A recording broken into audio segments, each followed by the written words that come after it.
नमस्कार मंडळी, welcome to निराली माय चॅनल.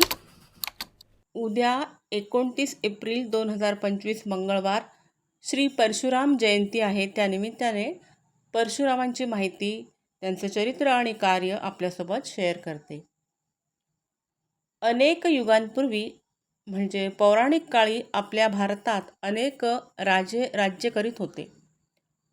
अमाप संपत्ती, राजसत्ता आणि प्रजेची आंधळी निष्ठा यामुळे उन्मत्त होऊन ते अत्याचारी बनले होते. पुण्यशील, धर्मनिष्ठ आणि नैतिक, सामाजिक पावित्र्याचे जीवनव्रत स्वीकारलेल्या विद्वान व्यासंगी सज्जनांना या राजांपासून अतिशय त्रास होत असायचा. याच वेळी भगवान विष्णूने पृथ्वीवर एका महापुरुषाच्या रूपाने अवतार घेतला होता. ही विभूती अतिशय साहसी होती. क्रांतिकारी आणि अद्भुत महत्त्वाकांक्षा हा तिचा विशेष होता. तिने काढलेल्या मोहिमांमुळे पृथ्वीवरील अन्याय धुऊन निघाला आणि पुन्हा न्यायाचे राज्य प्रस्थापित झाले. या असामान्य पराक्रमी धिप्पाड महापुरुष याने खांद्यावर परशू घेतला, 21 वेळा पृथ्वी पादाक्रांत केली आणि जंगलात वादळाने कोसळून पडणाऱ्या महावृक्षाप्रमाणे दुष्ट क्षत्रिय राजांचे उन्मूलन केले. अशा रीतीने त्यांचा संहार करून लोकांना पुन्हा शांती, समाधान प्राप्त करून दिले. देश पुन्हा शांतता आणि उत्कर्ष पावला. प्रजेच्या मुखावर पुन्हा स्मित उमलले. जणू एका नव्या जगाचा जन्म झाला होता. हे सारे कर्तृत्व भगवान परशुरामाचे होते. परशु म्हणजे कुऱ्हाड हे त्यांचे शस्त्र होते, म्हणून त्याला परशुराम असे म्हणत. परशुराम हा विष्णूचा 6वा अवतार होता आणि अश्वत्थाम्याप्रमाणे अजरामर असलेल्या सप्त चिरंजीवांमध्ये त्याचा समावेश आहे असे आपली महाकाव्ये आणि पुराणे सांगतात. हिंदू लोक परशुरामाची देवाप्रमाणेच पूजा करतात. परशुरामाच्या कुळासंबंधी पुढील कथा प्रचलित आहे. रुचिक नावाचा एक ऋषी होता. तो एकदा वधू संशोधनाकरिता भारत भ्रमण करीत होता. त्यावेळी सूर्यवंश आणि चंद्रवंश अशा 2 वंशांचे राज्य भारतात होते. त्यात गाधी नावाचा एक चांद्रवंशीय राजा होता. त्याला सत्यवती नावाची सुंदर, सुशील आणि सद्गुणी कन्या होती. तीही नुकतीच उपवर झालेली होती. त्यामुळे गाधी राजाही तिच्यासाठी सुयोग्य वर शोधित होता.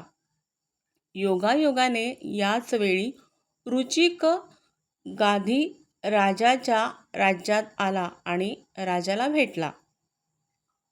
राजाने परंपरेला अनुसरून त्याचे चांगले स्वागत केले.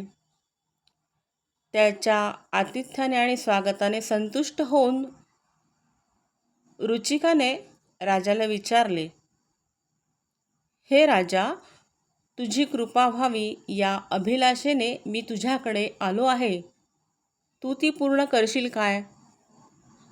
यावर राजा म्हणाला, मुनिवर्य, आपली इच्छा पूर्ण करणं हे माझा सन्मानच आहे. यासारखे दुसरे सुख नाही. कृपया आपणास काय हवे ते मला सांगा.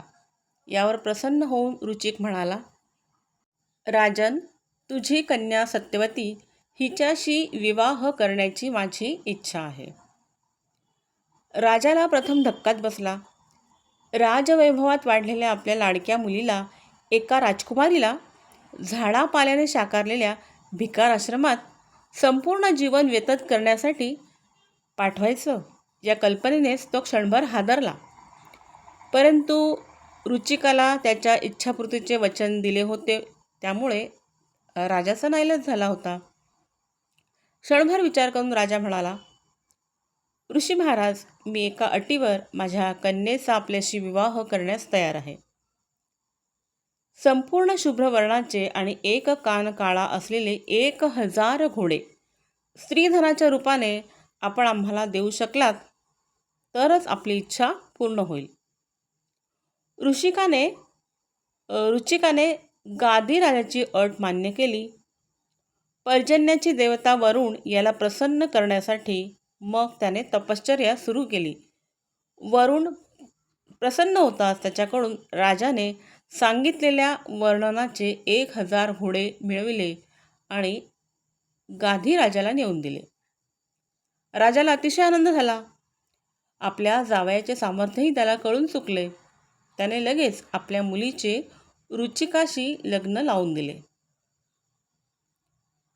सत्यवती आजपर्यंत जरी शाही ऐश्वर्यात सुखात वाढली होती तरी आश्रमातल्या अत्यंत साध्या जीवनपद्धतीशी ती सहज एकरूप झाली आणि अतिशय आनंदाने आपल्या संसारात रमली. पतीची ती अतिशय जीवाभावाने सेवा करायची आणि परमेश्वर मानून ती त्याच्याशी वागायची. हे जोडपे अतिशय सुखाने नांदत होते, परंतु बरीच वर्षे त्यांना मूलबाळ झाले नाही. गाधी राजालाही सत्यवती ही एकच मुलगी होती, परंतु मुलगा नव्हता. त्यामुळे राज्याला वारस कोण या कल्पनेने तो दुःखी होता. सत्यवतीला आपल्या वडिलांची ही व्यथा माहीत होती, त्यामुळे अधूनमधून सत्यवती ही काळजीत असे. एक दिवस रुचिकाने तिच्याकडे पाहून म्हटले, सत्यवती, तुझे मुख म्लान का आहे? तू उदास आहेस. कसली चिंता करीत आहेस? मला तुझी कामना सांग. मी ताबडतोब पूर्ण होईल असा वर तुला देतो. सत्यवतीला अतिशय आनंद झाला. रुचिकाला तिने विनंती केली की मला आणि माझ्या माता पित्यांना, गाधी राजाला वंशाचे सातत्य कायम राखण्यासाठी पुत्रसंतान व्हावे अशी इच्छा आहे. रुचिकाने तत्काळ तिच्यासाठी आणि तिच्या आईसाठी अभिमंत्रून संस्कारित केलेला 2 निरनिराळ्या वनस्पतींचा रस दिला आणि तो त्यांना प्राशन करण्यास सांगितले. सत्यवतीच्या आईला वाटले की रुचिकाने म्हणजे आपल्या जावयाने त्याच्या पत्नीसाठी काही विशेष प्रकारचे रसायन दिले असावे. त्यामुळे तिने सत्यवतीसाठी अभिप्रेत असलेला रस म्हणजे मुलीचा रस स्वतः प्राशन केला आणि आपल्यासाठी असलेला रस सत्यवतीला दिला. अशा रीतीने रुचिकाने दिलेल्या रसांची अदलाबदल झाली. यथावकाश दोघीही गर्भवती झाल्या. रुचिकाला सत्यवतीच्या मुखावर क्षात्रतेज दिसले. ते पाहून प्रथम त्याला आश्चर्य वाटले, परंतु झालेला सर्व प्रकार अंतर्ज्ञानाने त्याच्या लक्षात आला. सत्यवतीजवळ त्याने ही गोष्ट बोलून दाखवली. तेव्हा तिला आपली चूक उमजली. तिने आपल्या पतीजवळ प्रार्थना केली की आपला मुलगा ऋषी व्हावा आणि आपला नातू मात्र महापराक्रमी राजा व्हावा. तिच्या पतीने तथास्तु म्हणून तिला तसा आशीर्वाद दिला. रुचिकाला झालेला मुलगा म्हणजेच जमदग्नी ऋषी आणि जमदग्नींचा मुलगा भगवान परशुराम होय. याच परशुरामाने हातात परशु धारण करून संपूर्ण भारत भ्रमण केले. दुष्ट क्षत्रिय राजांचा निःपात केला. पुण्यशील जनांना अत्याचारांपासून मुक्त केले आणि सज्जनांना स्वातंत्र्याची आणि शांतीची ग्वाही दिली. रेणुका ही परशुरामाची आई. ती प्रसेनजित राजाची दत्तक कन्या होती. तिने जमदग्नींशी लग्न केले आणि मनोभावे आपल्या पतीची सेवा आरंभली. परशुराम हा तिचा ज्येष्ठ पुत्र. परशुरामाला 4 भाऊ होते. त्यांची नावे अशी: रुमण्वंत, सुषेण, वसु आणि विश्ववसू.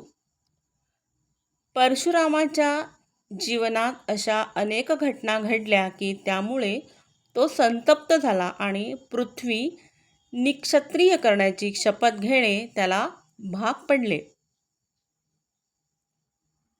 कुर्तवीर्य नावाचा एक चांद्रवंशीय राजा होता. त्याला कार्तवीर्यार्जुन नावाचा एक दैदिप्यमान पुत्र झाला. तो अतिशय पराक्रमी होता. कार्तवीर्यार्जुनाने दत्तात्रेयाची आराधना करून अजिंक्य पदाचा वर मिळविला. युद्धभूमीवर त्याला 1000 हात प्राप्त होत असत आणि 1000 वीरांचे बळही त्यांच्यामध्ये संचारे. त्याने रावणाचाही पराभव केला होता. महिष्मती येथे तो राज्य करीत असे. सामर्थ्य, वैभव आणि सत्ता यामुळे तो अतिशय उन्मत्त आणि मदांध झाला होता. एके दिवशी कार्तवीर्यार्जुन आपल्या प्रचंड सैन्यासह शिकार खेळण्यासाठी अरण्यात गेला. काही वेळ शिकारीची मोहीम चालविल्यानंतर त्याला भूक आणि तहान लागली. जवळपास कोठे एखाद्या ऋषीचा आश्रम दिसतो का याचा शोध घेण्यास त्याने सेवकांना सांगितले. जवळच असलेला जमदग्नी ऋषींचा आश्रम त्यांना दिसला. राजा त्या आश्रमात आला. जमदग्नींनी त्याचे यथोचित आदरातिथ्य केले आणि सांगितलं की एक दिवस तुम्ही आश्रमातच विश्रांती घेऊन नंतर पुढे कूच करावे, अशी त्यांना विनंती केली. दिवसभराच्या शिकारीने थकलेल्या राजाला यापेक्षा अधिक काय हवे होते. त्याने ऋषींच्या विनंतीचा लगेच होकार दिला आणि तेथे त्यांचे अतिशय थाटामाटाने स्वागत झाले.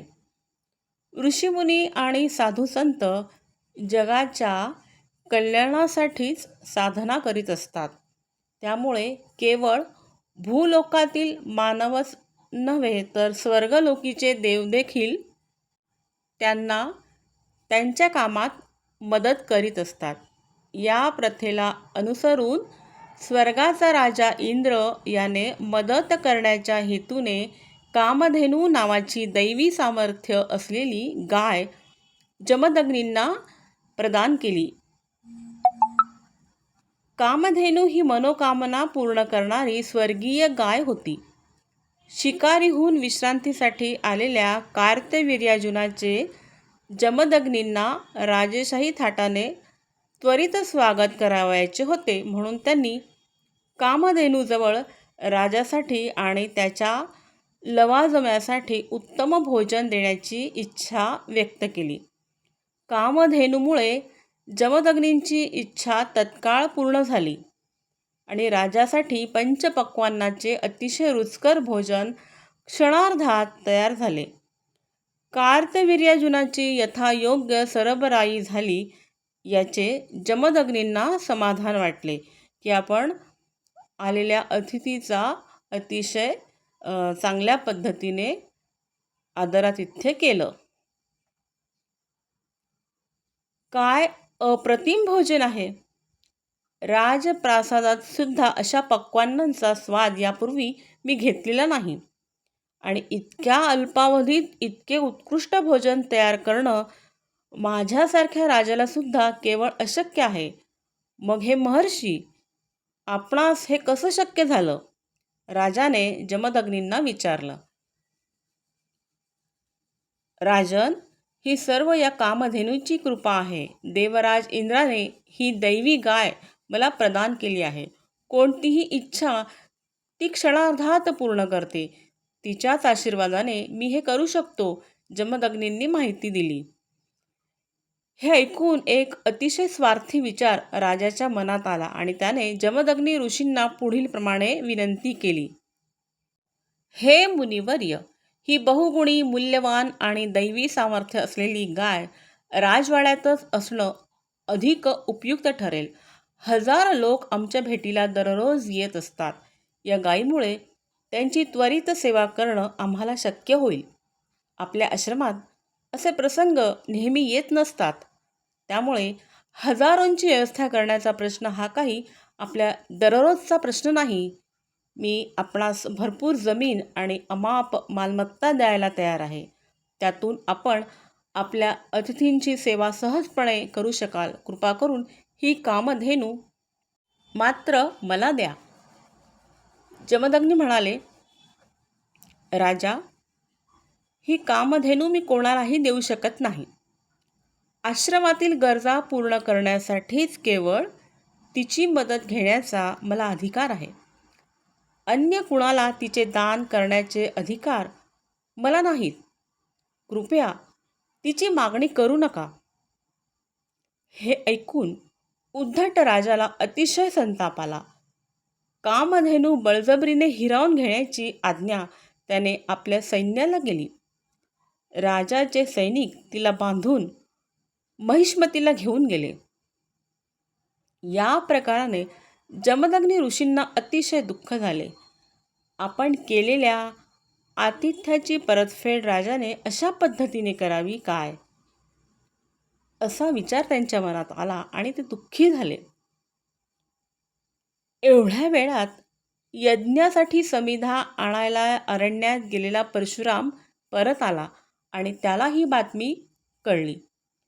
राजा जबरदस्तीने कामधेनू घेऊन गेला हे ऐकून तो अतिशय संतप्त झाला आणि कार्तवीर्यार्जुनाचा पाठलाग करून कामधेनू परत आणण्याचा निर्णय त्याने घेतला.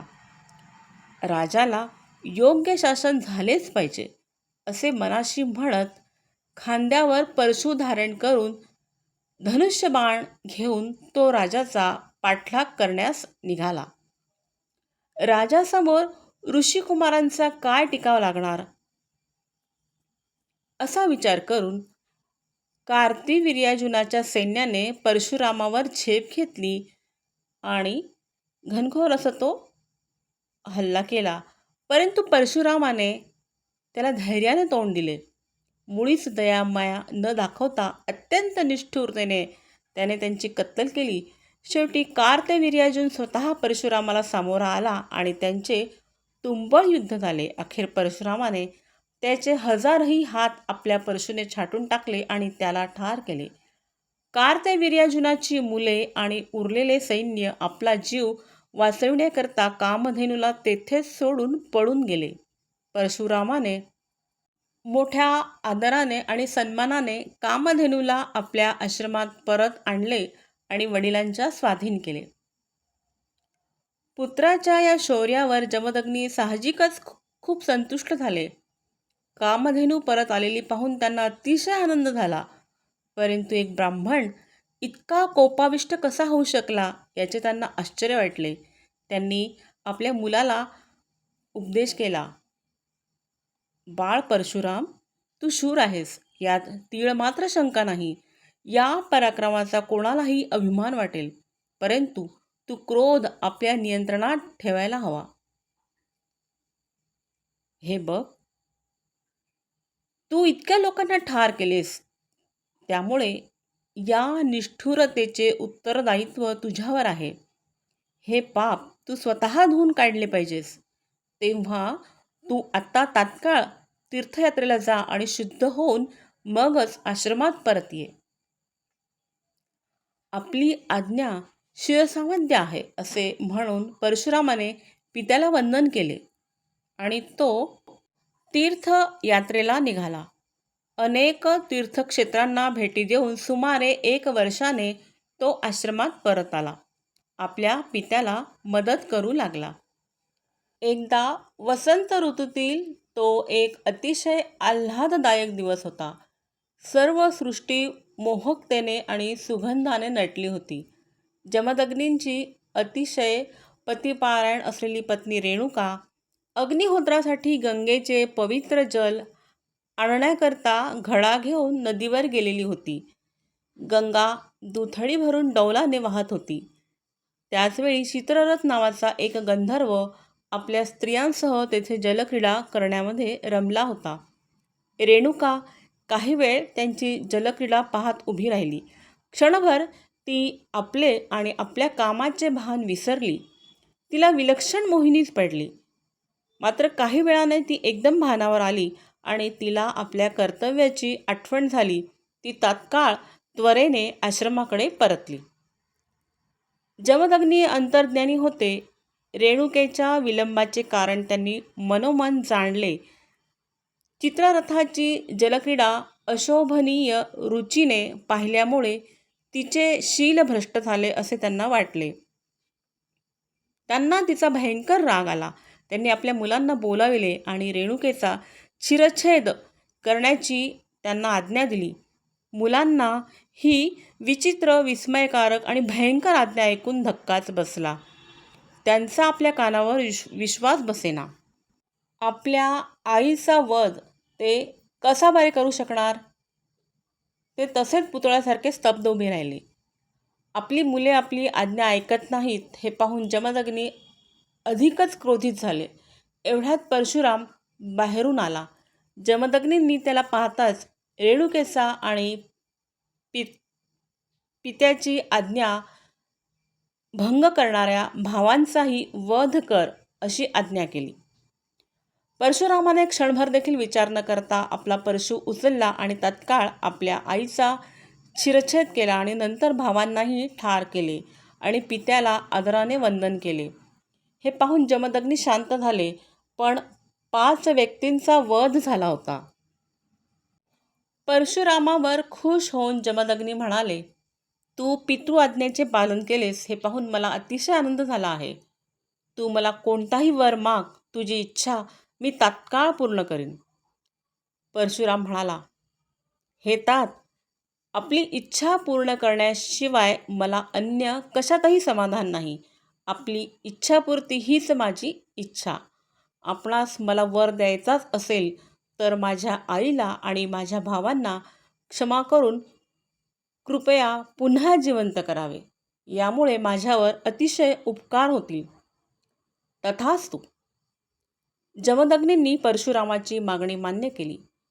ते मृत पुन्हा जिवंत झाले आणि त्यांनी जमदग्नींना साष्टांग प्रणिपात केला. आश्रमातील नित्यनैमित्तिक कर्मे पुन्हा पूर्ववत सुरू झाली. याप्रमाणे परशुरामाने आपल्या आईला आणि भावांना वाचविले.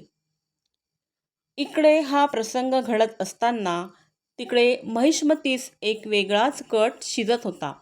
कसेही करून कार्तवीर्यार्जुनाचा मृत्यूचा सूड घ्यायचा आहे असे त्याच्या मुलांनी ठरविले. परंतु शस्त्रधारी परशुरामाच्या क्रोधाचा एकवार अनुभव घेतलेला असल्यामुळे परशुरामासमोर यायला मात्र ते धजत नव्हते, हिंमत होत नव्हती त्यांची.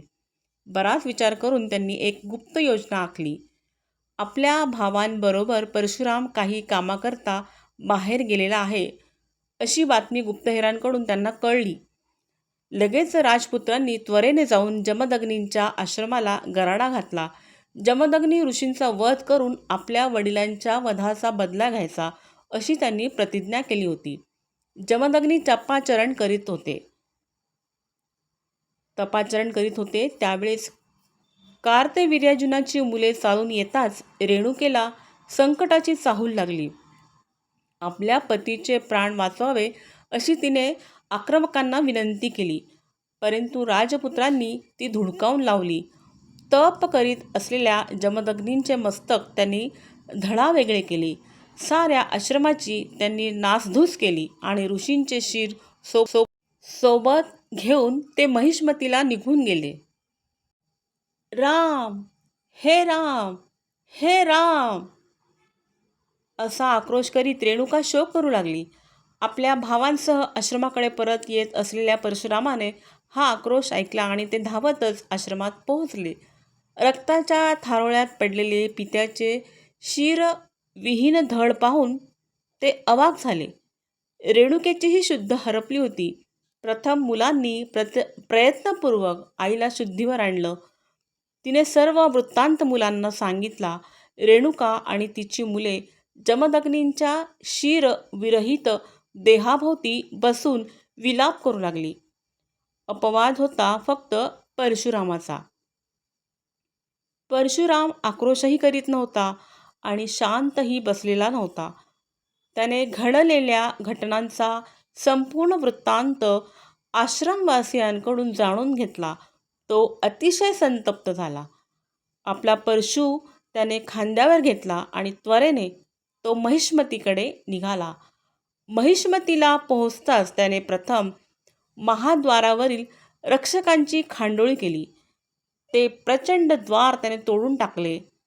त्याचे डोळे नुसती आग ओकत होते. संतप्त सिंहाप्रमाणे त्याने राजवाड्यामध्ये झेप घेतली. आपल्यावर चालून आलेल्या सर्व शत्रू सैन्याची त्याने कत्तल केली. राजपुत्रांनाही त्याने ठार केले आणि आपल्या पित्याचे मस्तक घेऊन तो आश्रमात परत आला. त्यानंतर सर्व भावांनी मिळून जमदग्नींच्या देहावर अग्निसंस्कार केला. त्यांची उत्तरक्रिया अत्यंत आदराने पूर्ण केली. यानंतरही परशुरामाचा राग शांत झाला नाही. आपल्या दुःखी आणि विधवा मातेला पाहून त्याला अतिशय यातना होत, अस्वस्थ वाटे. त्याच्या व्यथित मनात एक योजना हळूहळू आकार घेत होती आणि अखेर परशुरामाने प्रतिज्ञा केली, हे सर्व राजे दुष्ट आहेत. त्यांना अकंठ भोजन देऊन तृप्त करणारा कामधेनूचीच त्यांनी चोरी केली. त्यांचे आतिथ्य करणाऱ्या माझ्या पित्याचा वध केला. त्यांनीच माझ्या आईला वैधव्याचे दुःख देऊन होरपळत ठेवले. राजलोकांचा हा वर्गच नष्ट केला पाहिजे. त्यांचा निपात झाल्याशिवाय पुण्यशील सज्जनांना समाधानाने जगता येणार नाही. मला माझा परशू परजू द्या. सर्व क्षत्रियांचा मी निपात करीन. आपला परशू खांद्यावर घेऊन परशुरामाने 21 वेळा पृथ्वी पादाक्रांत केली आणि सर्व उन्मत्त क्षत्रियांचे निर्मूलन करून दुष्ट राजघराणी नष्ट करून टाकली. असे म्हणतात की परशुरामाने या दुष्ट राजांना मारून सांडलेल्या रक्ताची 5 सरोवरे बांधली आणि तेथे आपल्या पित्याच्या आत्म्याला शांती आणि सद्गती मिळावी यासाठी प्रार्थना केली. ही सरोवरे स्यमंत पंचक या नावाने ओळखली जातात. आत्मशुद्धीसाठी त्याने अश्वमेध, वाजपेय आणि इतर प्रकारचे यज्ञ केले. या यज्ञासाठी आलेल्या पुरोहितांना त्याने क्षत्रिय राजांना मारून मिळवलेली सर्व भूमी दान करून टाकली. सरतेशेवटी परशुरामाने सरस्वती नदीत अवभृत स्नान केले. महेंद्र पर्वताच्या पायथ्याशी आश्रम बांधला आणि तपाचरणासाठी तो तेथेच वास्तव्य करू लागला. जेव्हा परशुरामाने स्वतःसाठी आश्रम बांधायचे ठरवले तेव्हा त्याच्यासमोर एक मोठी समस्या निर्माण झाली. त्याने मिळवलेली सर्व जमीन यज्ञात दान करून टाकली होती. त्यामुळे आश्रमासाठी त्याच्याजवळ जागा शिल्लक नव्हती. कुठेही आश्रम बांधणं म्हणजे दान दिलेली जमीन परत घेणं असा त्याचा अर्थ झाला असता आणि तसं करणं हा अधर्म होता. यावर त्याने एक मार्ग शोधून काढला. समुद्राजवळ जाऊन त्याने आपला परशू समुद्रात फेकला आणि समुद्राला विनंती केली, हे सागरा, माझ्या परशूने जेथे तुला स्पर्श केला आहे तिथपर्यंतची जागा कृपा करून मला दे. परशुरामाची विनंती ऐकताच समुद्र त्या जागेपर्यंत मागे हटला आणि परशुरामाने तेथे आपला आश्रम उभारला. या भागाला पुढे परशुराम सृष्टी म्हणून प्रसिद्धी मिळाली. या भागात कधीही दुष्काळ पडत नाही, रोगराई होत नाही आणि तिची नेहमीच भरभराट होत राहते अशी फार पूर्वीपासून समजूत आहे. चिपळूणला देखील त्यांचा आश्रम आहे परशुरामांचा.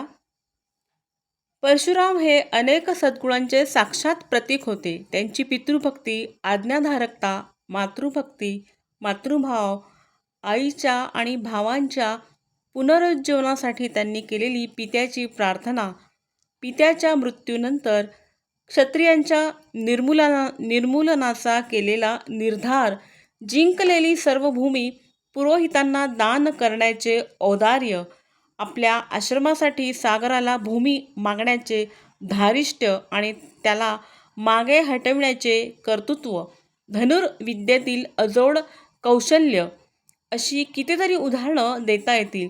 या सर्व गुणांवर मात करीत असा आणखी एक विशेष त्यांच्या व्यक्तिमत्वात होता, तो म्हणजे धर्माधिष्ठित जीवन. ते कधीही अधर्माने वागले नाहीत. या प्रबळ धर्मनिष्ठेमुळेच त्यांचे जीवन भव्य उदात्त ठरले. त्यांच्या व्यक्तित्वातील हे सारे सद्गुण तेजस्वी हिऱ्याप्रमाणे प्रकाशताना दिसतात. म्हणूनच परशुराम श्री विष्णूंचा 6वा अवतार मानले जातात. परंपरेने चालत आलेला एक श्लोक प्रसिद्ध आहे. अश्वत्थामा बलिर्व्यासो हनुमाश्च बिभीषणाः कृपाः परशुरामश्च सप्तैते चिरजीविनाः. अश्वत्थामा, बळीराजा, व्यास, हनुमान, बिभीषण, कृपाचार्य आणि परशुराम हे 7 जण चिरंजीव आणि अजरामर आहेत अशी आपली पारंपरिक श्रद्धा आहे. विशेषतः महेंद्र पर्वतावर परशुराम अजूनही तपाचरण करीत बसले आहेत असा विश्वास लोकांमध्ये आहे. आता ही तपश्चर्या कशाकरता? स्वतःकरता नव्हे, संपूर्ण जगाच्या शांतीकरिता आणि लोककल्याणाकरिता ती सुरू आहे. असे हे भगवान परशुराम आपल्या अक्षर पौराणिक महाकाव्यातील महान वीरांपैकी एक प्रतापी नायक आहेत आणि श्री विष्णूंचे अवतार म्हणून युगानुयुगे ते मान्यता पावले आहेत. अशा या महान वीरपुरुष पंडिताला माझे शतशः प्रणाम आणि अनंत कोटी नमन. Please like, share and subscribe Nirali my channel. Thank you.